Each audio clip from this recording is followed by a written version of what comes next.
और बताओ, तुम्हारी पढ़ाई कैसे चल रही है? कहाँ चल रही है यार पढ़ाई, और मेरे एडमिशन की डेट भी आने वाली है और मेरे पास पैसे ही नहीं है। और जिनके यहाँ मैं काम करता हूँ वो मुझे पैसे ही नहीं दे रहे हैं। जब भी मैं उनसे पैसे की बात करता हूँ कि मुझे पैसे दीजिए, मुझे एडमिशन करवाना है, तो मुझ पर गुस्सा करते हैं और मुझे पढ़ने नहीं देते हैं। क्यों नहीं पढ़ने देते? क्योंकि वो अमीर हैं और हम गरीब। अमीर आदमी कभी नहीं चाहेगा कि गरीब आदमी पढ़ लिख के 4 पैसे कमाए, अच्छा खाना खाए, अच्छे कपड़े पहने और अच्छे घर में रहे। इसीलिए वो मुझे पढ़ाई करने नहीं देते और पूरा दिन उसे खेतों में काम कराया करते हैं। और जब मैं उनसे पैसों की बात करता हूँ तो मुझे कम पैसे भी देते हैं। चलो मैं कहता हूँ कम पैसे तो चल जाएगा, लेकिन मुझे पढ़ाई करने के लिए समय दे दिया करें। लेकिन वो मेरी बात ही नहीं सुनते हैं। तो तुम ऐसा करो कि उनके यहाँ काम ही छोड़ दो। मैंने काम छोड़ने के बारे में बहुत सोचा, लेकिन अगर मैं यहाँ काम छोड़ दूंगा, जो मेरा थोड़ा बहुत खर्चा चल रहा है वो भी बंद हो जाएगा। अगर मैं कहीं बाहर काम करने जाऊंगा तो पूरा समय काम करने में ही निकल जाएगा, पढ़ाई करने के लिए थोड़ा भी समय नहीं मिलेगा। और यहाँ पर तो मैं थोड़ा बहुत चुपके पढ़ भी लेता हूँ। अगर मैं कहीं और काम ढूंढूंगा तो ये भी बंद हो जाएगा। तो जब इतनी दिक्कतें हैं तो तुम पढ़ाई छोड़ क्यों नहीं देते हो? जरूरी नहीं है कि तुम पढ़ लिख कर कुछ बन ही जाओ, और अगर कुछ नहीं बने तो करना तो तुम्हें यही है ना। यार मुस्कान, मुझे पढ़ लिख के इतना तो काबिल बनना है कि मुझे किसी की गुलामी ना करनी पड़े। और मुस्कान, तुम्हें तो मेरा साथ देना चाहिए, लेकिन तुम मुझे मना कर रही हो। नहीं नहीं, मेरा कहने का वो मतलब नहीं था। मैं तो ये कह रही हूँ कि अगर तुम्हारी पढ़ाई लिखाई में इतनी दिक्कतें आ रही हैं तो तुम्हें सोच समझ कर निर्णय लेना चाहिए। बाकी तुम्हारी मर्जी।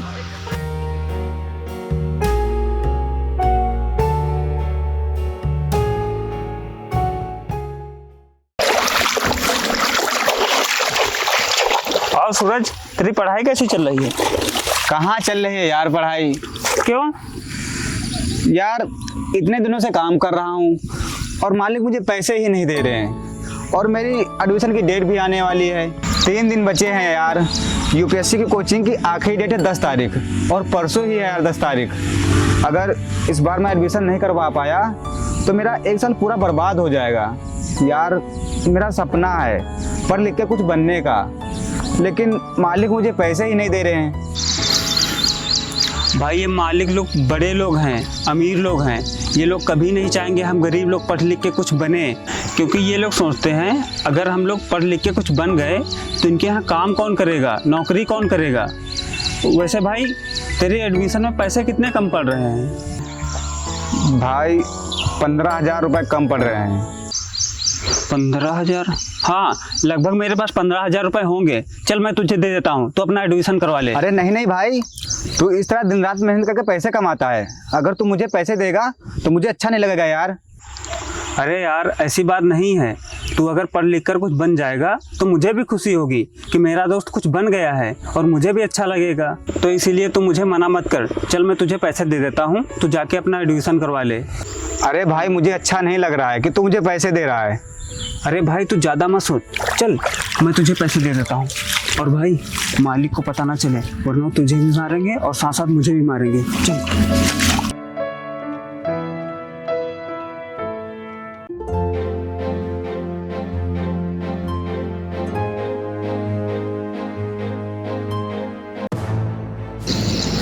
अंकित यहाँ अकेले काम कर रहा है।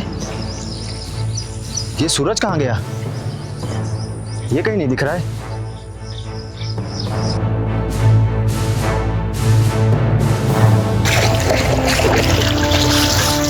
अंकित, तू अकेला काम कर रहा है? ये सूरज कहाँ है? मैं तुझसे कुछ पूछ रहा हूँ, सूरज कहाँ है? तू बोल क्यों नहीं रहा? सूरज कहाँ है? इतनी देर से मैं तुझसे पूछ रहा हूँ, तू बता क्यों नहीं रहा है? कहाँ गया है सूरज? मालिक, वो ट्यूबवेल पास पढ़ाई कर रहा है। क्या पढ़ाई कर रहा है? हाँ मालिक, वो पढ़ रहा है। उसे पढ़ने दीजिए, वो पढ़ाई में बहुत अच्छा है। वो पढ़ लिख कर कुछ बनना चाहता है मालिक, उसे पढ़ने दीजिए। उसके हिस्से का काम मैं कर दूंगा मालिक। अच्छा, तू उसकी तरफदारी कर रहा है, उसके हिस्से का काम तू करेगा?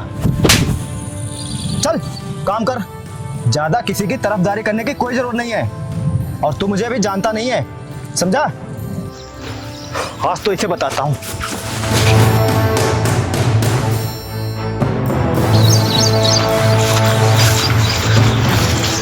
तू यहाँ पढ़ाई कर रहा है, काम कौन करेगा? तेरा बाप? बोल, काम कौन करेगा? मालिक, मैं अपने हिस्से काम अभी खत्म कर दूंगा, बस मुझे थोड़ी देर पढ़ने दीजिए। अच्छा, ये गरीब पढ़ लिख के क्या कर लेंगे? बोल, क्या कर लोगे तुम लोग? साहब, मेरा सपना है पढ़ लिख के कुछ बनने का। साहब, मुझे पढ़ने दीजिए ना। अच्छा, अभी मैं तेरा सपना पूरा कर देता हूँ। तो यहाँ काम करने आता है या पढ़ाई करने? आज से मैं तेरा काम ही खत्म कर देता हूँ। चल निकल यहाँ से, मैं तुझे काम से निकाल रहा हूँ। आज के बाद यहाँ काम करने की तुझे कोई जरूरत नहीं है। नहीं साहब, ऐसा मत कीजिए। मैं आपके यहाँ काम करके 4 पैसे कमाता हूँ। अगर आप मुझे काम पर से निकाल देंगे तो मैं पढ़ाई कैसे करूँगा? तू पढ़ या ना पढ़, मुझे इससे कोई फर्क नहीं पड़ता। चल निकल यहाँ से, मैं तुझे काम से निकाल रहा हूँ और आज के बाद तुझे काम पे आने की कोई जरूरत नहीं है। नहीं साहब, ऐसा मत कीजिए। चल निकल, और आज के बाद यहाँ दिखाई मत देना। और ये ले, पकड़ अपनी किताब, और आज के बाद यहाँ दिखाई मत देना। चला जाए यहाँ से।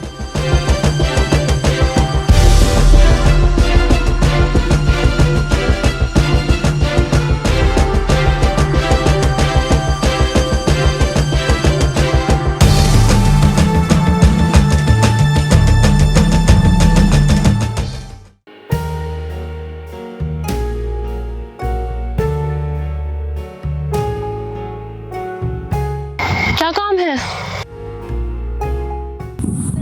मुस्कान, बात यह है कि कुछ दिनों बाद मेरे एग्ज़ाम चालू होने वाले हैं, तो उसी के लिए मुझे कुछ पैसे चाहिए थे। बात यह है कि मैं मालिक से पैसे मांग नहीं सकता हूँ, क्योंकि जब मैंने एडमिशन करवाया था तो उन्होंने बहुत ही मुश्किल से मुझे पैसे दिए थे। अब वो मुझे किसी भी कीमत पर पैसे नहीं देंगे, तो क्या तुम मुझे कुछ पैसे दे सकती हो? पैसे?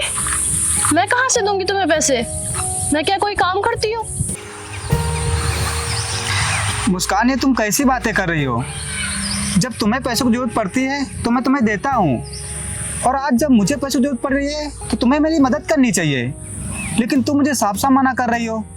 अगर मैंने तुम्हें पैसे दिए तो तुम बार बार मुझसे पैसे मांगोगे और इसी तरह मुझे कंगाल कर दोगे। और तुम अपनी मर्जी से मुझ पर पैसा खर्चा करते थे, मैं नहीं बोलती थी। मुस्कान, ये तुम कैसी बातें कर रही हो? हाँ, मैं सच बोल रही हूँ। और वैसे भी मैंने तुमसे पहले ही कहा था कि पढ़ाई लिखाई में टाइम बर्बाद मत करो और जाकर कहीं काम करो, लेकिन तुम्हें तो मेरी बात माननी ही नहीं है। मुस्कान, तुम तो मुझसे प्यार करती हो ना, तो फिर ऐसी बातें क्यों कर रही हो? क्या तुमको भी लगता है कि गरीबों का पढ़ने का हक नहीं है? क्या गरीब सिर्फ दूसरों को गुलामी करने के लिए बने हैं? मुस्कान, अगर तुमको लगता है कि हर बार मैं तुमसे पैसे मांगूंगा तो तुम जा सकती हो। अब मुझे तुम्हारी कोई भी ज़रूरत नहीं है, क्योंकि मैं ऐसी लड़की के साथ नहीं रह सकता हूँ जो मेरे अच्छे समय में मेरे साथ रहे और मेरा बुरा वक्त देखते ही अपना रंग दिखाना चालू कर दे। तुम जा सकती हो मुस्कान, खुशी खुशी।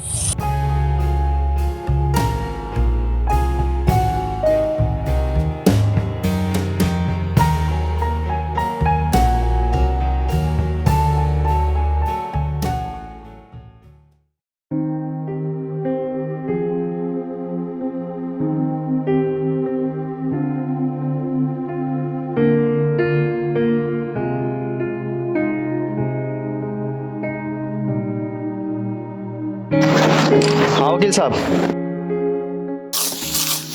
अरे वकील साहब, आप पैसों की चिंता मत करिए, आप बस काम करिए। पैसे आप जितने बोलेंगे उतने आपको मिल जाएंगे। यार, बहुत प्यास लगी है और मैं आज पानी भी लेके नहीं आया।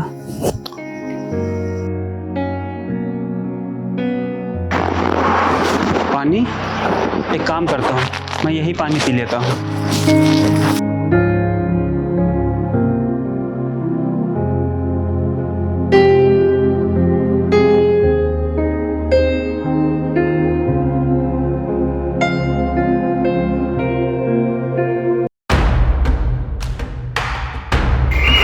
इसमें तो मेरे बाबूजी का नाम लिखा है और मेरा भी नाम लिखा है इसमें। इसका मतलब ये सारी ज़मीन मेरी है और मेरे नाम पर 5 बीघा ज़मीन है। पर मालिक ने तो बोला था मेरे बाबूजी बचपन में ही खत्म हो गए थे और उनके नाम कोई भी जमीन नहीं थी, तो फिर ये क्या है? अब भाई इस फाइल में क्या कर रहा तू? और तेरी हिम्मत कैसे हुई इसे छूने की? रख नीचे। मालिक, इसमें तो मेरे बाबूजी का नाम लिखा है और मेरा भी नाम लिखा है और इसमें लिखा है मैं 5 बीघे का मालिक हूँ, लेकिन आपने बोला था कि मेरे बाबूजी बचपन में खत्म हो गए थे और आपने बोला था मेरे बाबूजी के नाम कोई भी जमीन नहीं है। मालिक, आपने मुझसे झूठ क्यों बोला?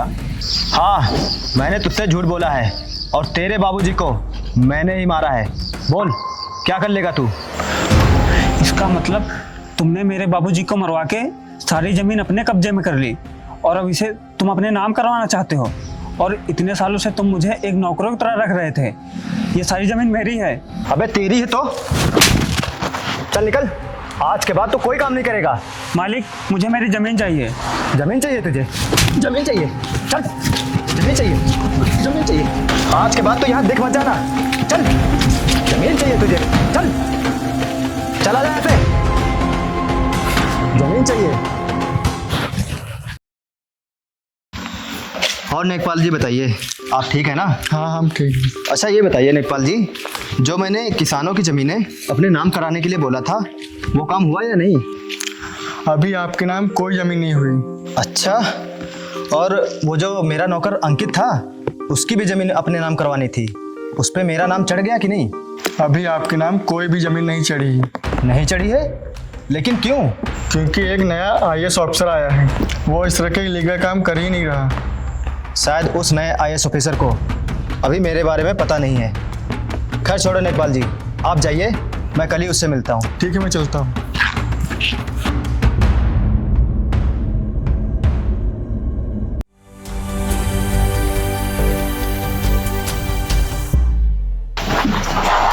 सर, इस फाइल पे आपके साइन चाहिए, इस पे आप साइन कर दीजिए।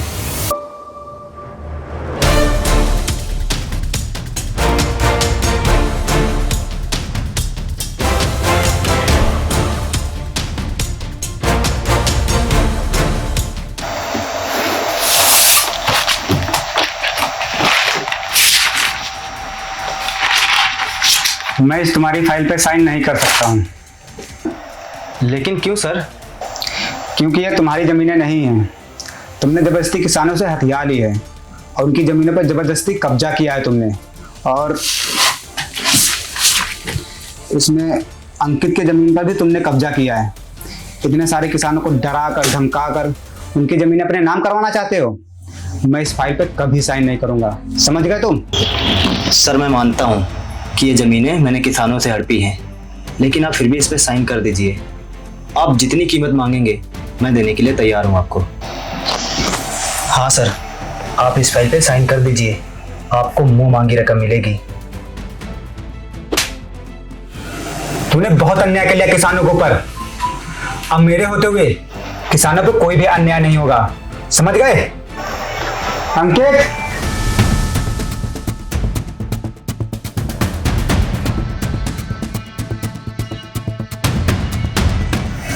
मालिक, तुमने जितना हम किसानों के ऊपर जुल्म किया है, अब उसका बदला चुकाने की बारी आ गई है, क्योंकि अब हमारा दोस्त IAS बन चुका है। लेकिन तुम IAS बने कैसे? हाँ, तुम IAS बने कैसे? तुम्हारे पास ना तो खाने को पैसे थे ना पढ़ने को, उसके बावजूद तुम इस पोस्ट पर कैसे? मुस्कान, तुम इन्हें जानती हो? हाँ जानती हूँ। वो रहने दो, अब अपने नाम से मेरा नाम जोड़ने की कोई भी जरूरत नहीं मुस्कान। और तुम लोग जानना चाहते हो ना कि मैं यहाँ तक कैसे पहुँचा, तो इसमें सबसे बड़ा हाथ है मेरे दोस्त का। हाँ, यहाँ तक पहुँचने में इसने मेरा बहुत ही साथ दिया है। मैं चाह कर भी अपने दोस्त का शुक्रिया नहीं अदा कर पाऊँगा। और आज मैं जान गया कि जहाँ प्यार साथ नहीं देता है वहाँ दोस्त खड़ा होता है। और तुम लोगों ने जितने भी किसानों की ज़मीनें हथियाई हैं, जितना भी उन पर अन्याय किया है और जितना उन्हें प्रताड़ित किया है, उन सबको चुकाने की बारी अब आ चुकी है। तुम्हें 3 साल की सज़ा होगी। और तुम्हारे पास जितनी भी ज़मीन है, जितनी भी, वो सब कुर्की हो जाएगी। और जितनी भी किसानों की ज़मीन है उन्हें वापस की जाएगी। हेलो इंस्पेक्टर, जल्दी से मेरे ऑफिस में आओ। सर हमें माफ़ कर दीजिए सर, हमसे बहुत बड़ी गलती होगी सर। हम किसानों की सारी ज़मीनें वापस कर देंगे सर, सारी कर देंगे। हमें माफ़ कर दीजिए सर, मैं आपके पैर पकड़ता हूँ सर। मैं तुम्हें किसी भी कीमत पे माफ नहीं करूंगा, समझ गए? किसी भी कीमत पर।